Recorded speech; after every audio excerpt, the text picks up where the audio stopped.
Hello, it's Bailey and welcome back to my channel, and it is time for a Wonderthon announcement.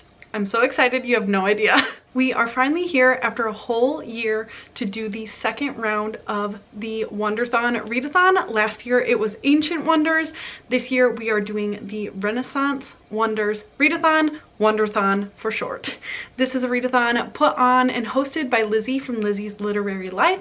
She will be linked down below. There will be lots of links down below that I will mention throughout this video. But first and foremost, the most basic information for this readathon that you need to know, that this is a team-based strategy readathon happening from 12:01 a.m. on Saturday, June 15th to 11:59 p.m. on Sunday, June 30th. So it's 2 weeks with 3 weekends. You can choose to either participate in EST or your time zone. You can't just choose any time zone. You do need to either choose EST or your own time zone, but those are your options there. Most of us are participating in that EST time zone. So let me attempt now to let you know how this readathon works. This is a very in-depth readathon that I'm going to kind of descend into through the rules here, because you can get basic information and be able to participate wholly, and then there's a lot of math going into spreadsheets to calculate scores. If you're interested in that kind of thing and want to know, there are 4 team captains here, so there's 4 teams here that I am going to go into detail about who and what and why those are, but all of us team captains are prepared to guide you through this with any questions and helping you with how to submit your books, or where the team has decided to submit books if you are not prepared to wholly jump onto all of the in-depth strategizing. I'm going to go ahead and start with the cities so we can learn who these team captains are, as well as the team genres. So I'll go ahead and start with me, my team. Our city is Milan and our genre is once again romance. Then we have Danielle from Danielle Reads hosting for Team Florence. This is the fantasy sci-fi team. Then we have Martine hosting for Rome. This is the mystery thriller horror genre team. And lastly, we have Ruby in Venice for the literary fiction, general fiction team. Each of these teams are going to be working towards building their city's culture by reading books and earning points that will be submitted into 4 categories. These categories are art, civics, economics, and science, and I will be explaining later how to earn points in each of these categories. If you played with us last year, make sure and stay tuned. There are quite a few changes to the rules to try to make some scoring things a little bit more cohesive. So if you participated last year, just hold tight. There are some changes here to scoring. The base of this readathon is staying the same, but I think Lizzie has made some fantastic updates just to make not only things a little bit more fair, but a little bit more challenging and strategic. So this year, each team's final scores will actually be calculated by all 4 of the categories' scores being averaged with each other, which is making it so you do need to focus on all of the categories. You can't just like completely abandon any and stack up on one. There is another rule coming up that is a change that also kind of pushes towards using each category. We did find last year that a lot of the teams were focusing on either the category that they had an advantage in, or just like some categories were a little bit weighted towards being easier to gain points. There's a lot that's been changed to make each of the categories more useful and fair. So all 4 categories this year will be averaged against each other, and each book you submit can only be submitted towards 1 category. While you can join a team that you don't like necessarily read their team genre, this year there is going to be bonus points for every single book you submit in your team's genre, no matter what of the 4 categories you submit it into, as well as each book is actually going to be weighted by a modifier based on the page number of the book. So the higher the page count, the higher weighted your points will actually be. These modifiers are detailed in length in the rules document linked down below. I will also be mentioning over and over again that Lizzie is doing like in-depth math and announcements in her video, so that's going to be linked down below. You're going to get us team captains announcing this, as well as her like full in-depth rules. So if any of this is confusing, read that document, watch Lizzie's video, but I'm going to try to do my best in hopefully a shorter time period for you as a quick So now I'm going to go ahead and let you know how to earn points in each of these 4 categories.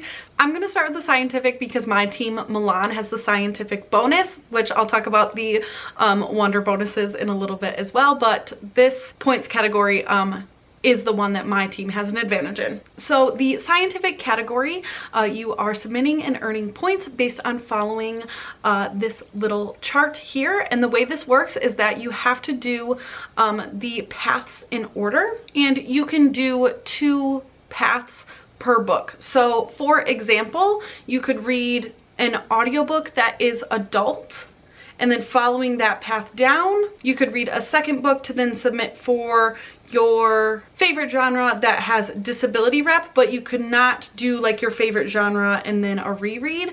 They do have to follow the paths directly, and then each layer of these paths is worth more points. So the top layer being 2 points, then 4 points, then 8 points, then 16 points. And again, you can use one book to get through 2 of those layers, but you cannot go through all 4 layers with one book. It would take you 2 books to finish a path, and then once you finish a path, you can go ahead and start over as many times as you'd like. And the advantage for my team, once we earn our first wonder advantage, which again I will talk about these wonder advantages in a little bit here, but the advantage would be that we would no longer have to follow the paths.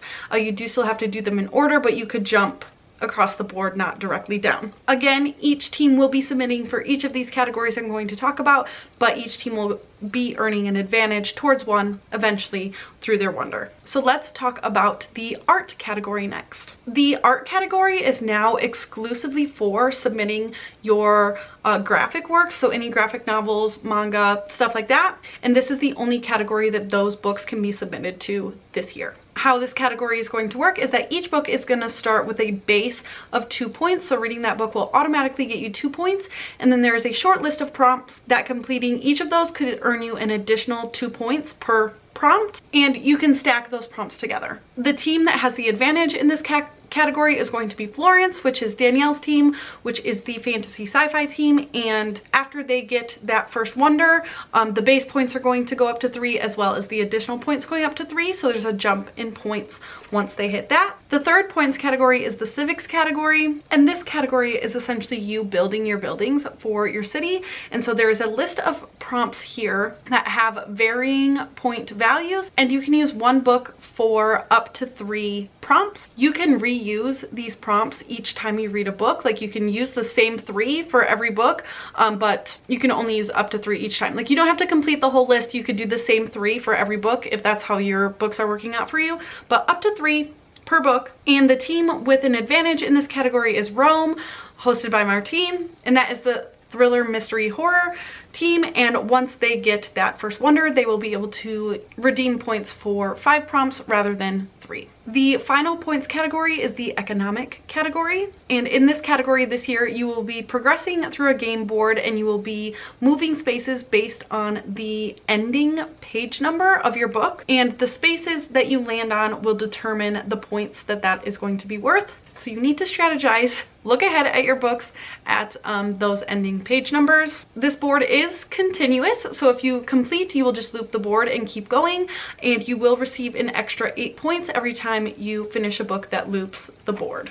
So there is additional points for finishing the board and starting over. If you do land on the little shortcut that you see there's an arrow, you would have to land directly on that space, and you can either choose to take the shortcut or to continue around the board. The team that will be earning an advantage in this category is Venice, hosted by Ruby. That is your general fiction, literary fiction category. And once they have earned that, they will be able to use any digit of the last page number of their book to move. So say the book ended on page 321. Before that advantage, they would only be able to use the 1, the very last digit. But in this instance, once they have that, they could either move 3, 2, or 1 spaces because they can choose any of those digits. So those are our points categories. We are all working towards all of those things. Like I mentioned, I don't want it to sound like because I said teams will have advantages in some that you are only going to be submitting to certain ones. We will all be working towards all of them. Of course, there's strategy behind that, and the teams will be chatting in the Discords about the strategies they want to use. Next, I do want to get into these wonders. Well, we know the first level of the wonders being the advantages within the scoring categories. Even us team captains do not know all the details of the additional wonders. So we are getting those first advantages at 1,000 points, and then we are going to be earning a second advantage at 3,000 points and a third advantage at 7,000 points. How these points are earned is detailed in Lizzie's video, hopefully, but for sure in the rules document linked down below. But that is a fun little incentive to kind of get going to earn those advantages quickly. And then I think lastly, for big changes this year that I need and want to talk about, is the way that last year we did battles is completely changing into now being showcases. And so there is a new way that we are going to be challenging our opposing teams. How you're going to get to battle the other teams is that each time a team increases their average books per player by 3 books, they can choose to declare a showcase against another team. They get to declare against a team of their choice in a category of their choice. So the declaring team gets to choose this. You will choose, for example, to compare your scientific points. If you think you're beating a certain team, you would say, I'm gonna declare a showcase against Venice in science, and then those 2 points, your 2 scientific points, will be compared, and the declaring team can lose. It is a guessing game because we will not know the compared score. So the difference in points will be compared, and the winning team will receive 40% of the difference as a reward, and the losing team will lose 10% of the difference as a failure? Sorry, as a, I don't know, you lost. How do I phrase that? They'll lose 10% for losing. And this is the thing that is going to be making sure that all the teams are using every category, because you do not want to get a showcase declared against you and lose points, as well as be giving an absurd amount of points to another team, just making that gap even larger. So you want to make sure you're not losing your showcases. That's why we need to focus on every single category. These showcases now will also not be happening 24/7. Lizzie has determined that we will be collecting all of the showcases every 24 hours, and they will be declared and announced at, I think we determined 11 a.m. EST each day. So as a collective group, we will learn how showcases have gone for the last 24 hours. Again, all of that information is linked in the rules document. So with that, I know that seems like a lot of information. I want to emphasize that even if you don't completely understand these rules, I think as you join and start talking strategy, a lot of it makes more sense. Lizzie has put together a great announcement video, as well as that document with FAQs and answers to all of your questions. But it is time now for you to decide which team you want to join. I would super love to have you on Team Milan for some romance reading. Even if you're not a romance reader, like I said, you can join any team. All books are worth good positive points for any team, but I'm here to win this year, so don't get it twisted. Team Milan is gonna be the one to join. So go ahead, down below, the sign up form is linked. Pick a team, join the Discord, and we will start chatting our little strategies. I can't wait. If you have any other questions, feel free to comment them down below in this video. I will answer them. If I don't know the answer, I will collect Lizzie to answer them. And I can't wait for June now. I've literally been looking forward to this for a year. So thank you so much for spending some time with me today, and I will see you very soon for a Wonderthon. Bye bye.